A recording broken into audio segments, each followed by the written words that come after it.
First Samuel chapter 24. David spares Saul's life.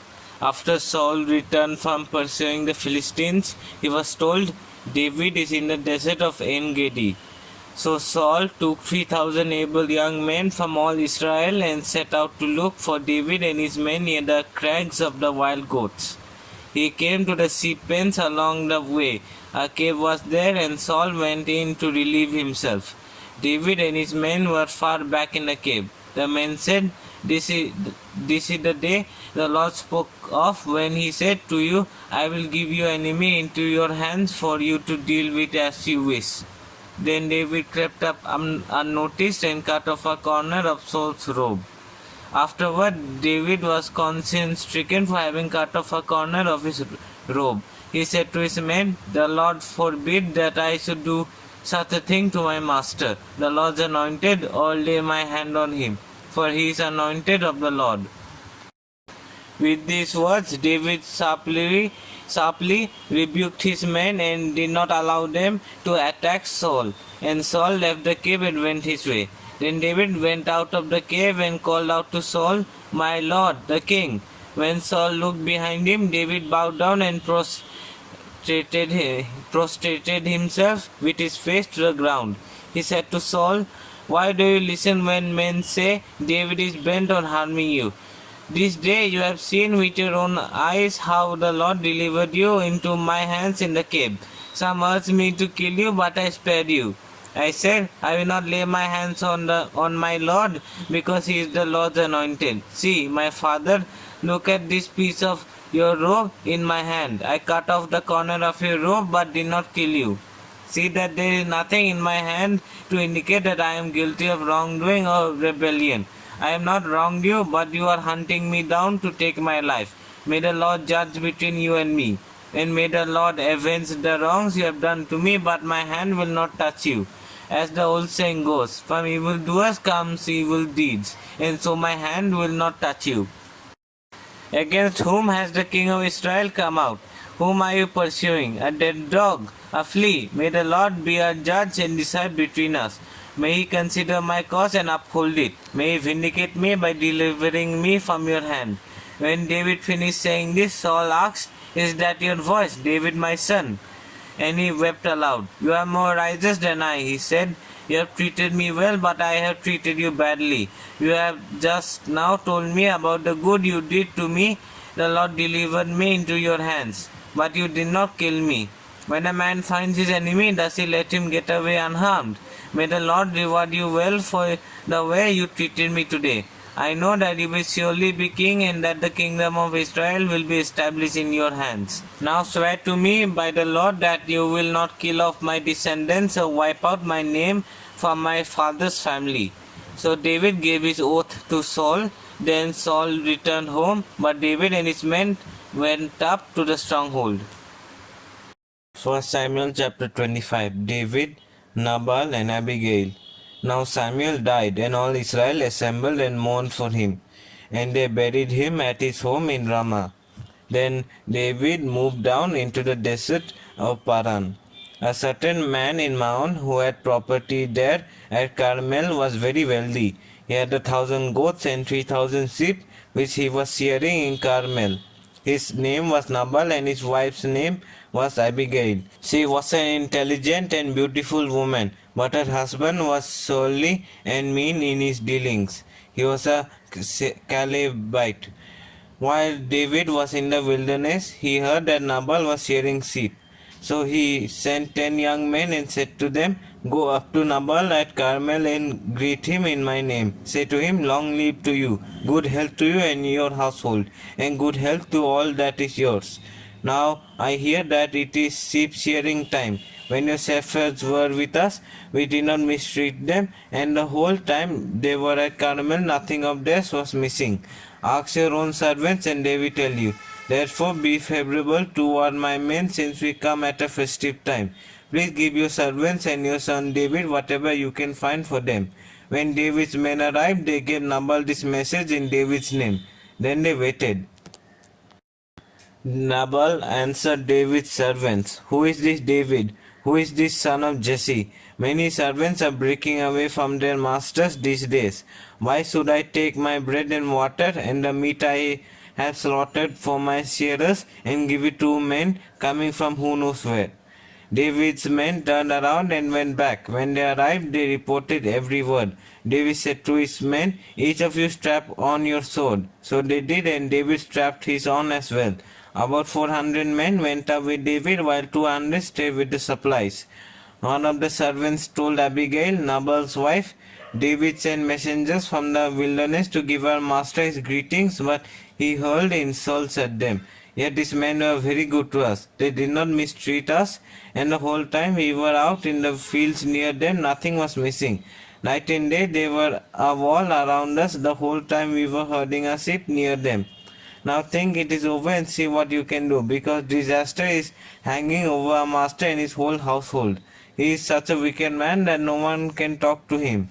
Abigail acted quickly. She took 200 loaves of bread, 2 skins of wine, 5 dressed sheep, 5 seahs of roasted grain, 100 cakes of raisins, and 200 cakes of pressed figs, and loaded them on donkeys. Then she told her servants, "Go on ahead, I will follow you." But she did not tell her husband Nabal. And she came riding her donkey into a mountain ravine. There were David and his men descending toward her, and she met them. David had just said, "It has been useless, all my watching over this fellow's property in the wilderness, so that nothing of his was missing. He has paid me back evil for good. May God deal with David, be it ever so severely, if by morning I leave alive one male of all who belong to him." When Abigail saw David, she quickly got off her donkey and bowed down before David with her face to the ground. She fell at his feet and said, "Pardon your servant, my lord, and let me speak to you. Hear what your servant has to say. Please pay no attention, my lord, to that wicked man Nabal. He is just like his name. His name means fool, and folly goes with him. And as for me, your servant, I did not see the men my lord sent. And now, my lord, as surely as the Lord your God lives, and as you live, since the Lord has kept you from bloodshed and from avenging yourself with your own hands, may your enemies and all who are intent on harming my lord be like Nabal. And let this gift which your servant has brought to my lord be given to the men who follow you. Please forgive your servant's presumption. The Lord your God will certainly make a lasting dynasty for my Lord, because you fight the Lord's battles, and no wrongdoing will be found in you as long as you live. Even though someone is pursuing you to take your life, the life of my Lord will be bound securely in the bundle of the living by the Lord your God. But the lives of your enemies he will hurl away as from the pocket of a sling. When the Lord has fulfilled for my Lord every good thing he promised concerning him, and has appointed him ruler over Israel, my Lord will not have on his conscience the staggering burden of needless bloodshed or of having avenged himself. And when the Lord your God has brought my Lord success, remember your servant."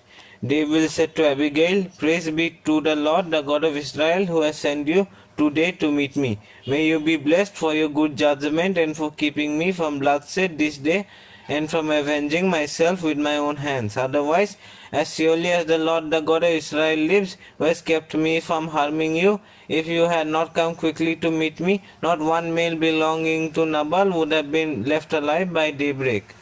Then David accepted from her hand what she had brought him and said, "Go home in peace. I have heard your words and granted your request."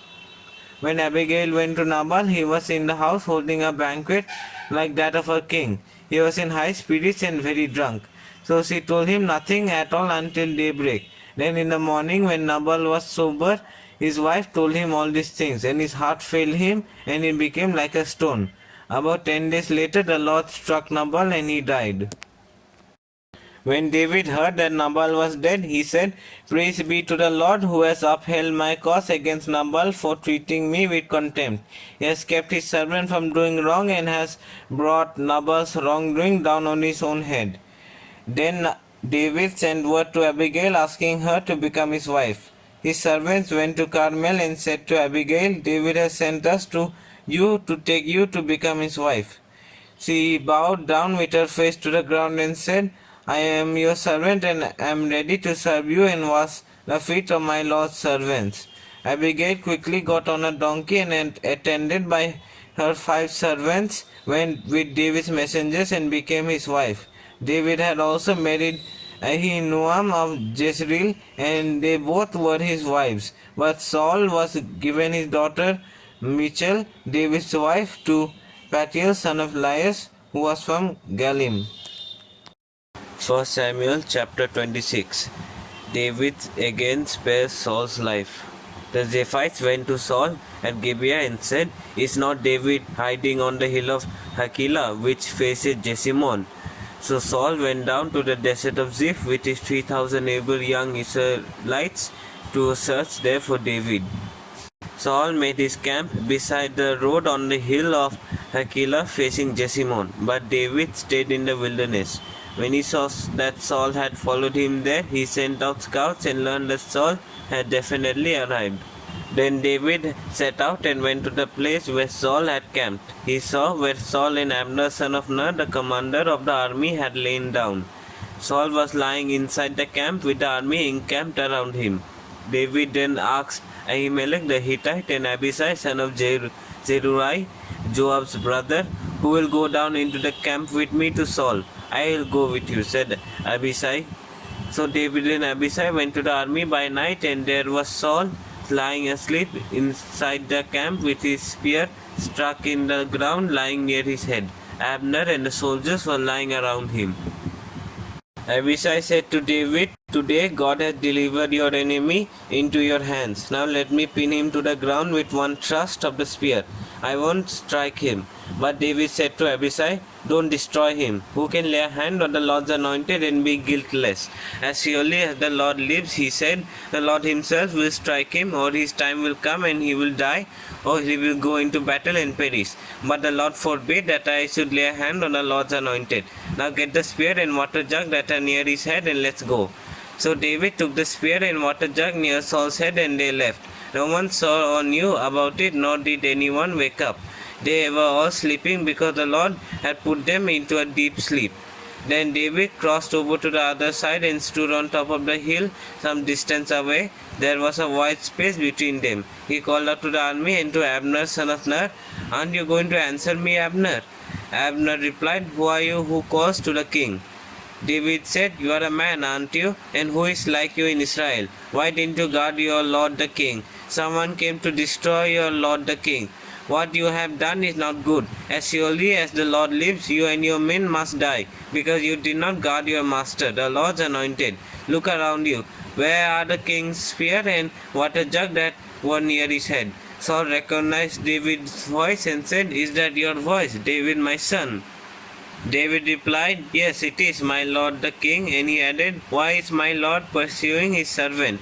What have I done, and what wrong am I guilty of? Now let my lord the king listen to his servant's words. If the Lord has incited you against me, then may he accept an offering. If, however, people have done it, may they be cursed before the Lord. They have driven me today from my share in the Lord's inheritance and have said, Go, serve other gods. Now do not let my blood fall on the ground far from the presence of the Lord. The king of Israel has come out to look for a flea as one hunts a partridge in the mountains. Then Saul said, I have sinned. Come back, David my son, because you considered my life precious today. I will not try to harm you again. Surely I have acted like a fool and have been terribly wrong.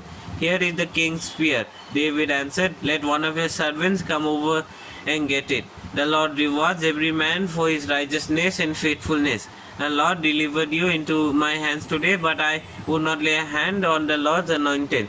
As surely as I valued your life today, so may the Lord value my life and deliver me from all trouble. Then Saul said to David, May you be blessed, David my son. You will do great things and surely triumph. So David went on his way and Saul returned home. 1 Samuel chapter 27. David among the Philistines. But David thought to himself, One of these days I will be destroyed by the hand of Saul.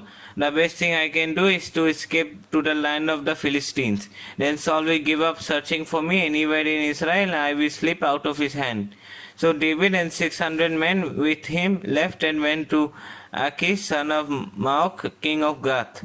David and his men settled in Gath with Achish. Each man had his family with him, and David has his two wives, Ahinoam of Jezreel and Abigail of Carmel, the widow of Nabal. When Saul was told that David had fled to Gath, he no longer searched for him. Then David said to Achish, "If I have found favor in your eyes, let a place be assigned to me in one of the country towns that I may live there. Why should your servant live in a royal city with you?" So on that day Achish gave him Ziklag, and it has belonged to the kings of Judah ever since. David lived in Philistine territory a year and 4 months. Now David and his men went up and raided the Geshurites, the Girzites, and the Amalekites. From ancient times, these peoples had lived in the land extending to Sur and Egypt. Whenever David attacked an area, he did not leave a man or woman alive, but took sheep and cattle, donkeys and camels, and clothes. Then he returned to Achish. When Achish asked, "Where did you go raiding today?" David would say, "Against the Negev of Judah, or against the Negev of Jerahmeel, or against the Negev of the Kenites." He did not leave a man or woman alive to be brought to Gath, for he thought they might inform on us and say, "This is what David did." And such was his practice as long as he lived in Philistine territory. Achish trusted David and said to himself, "He has become so obnoxious to his people, the Israelites, that he will be my servant for life."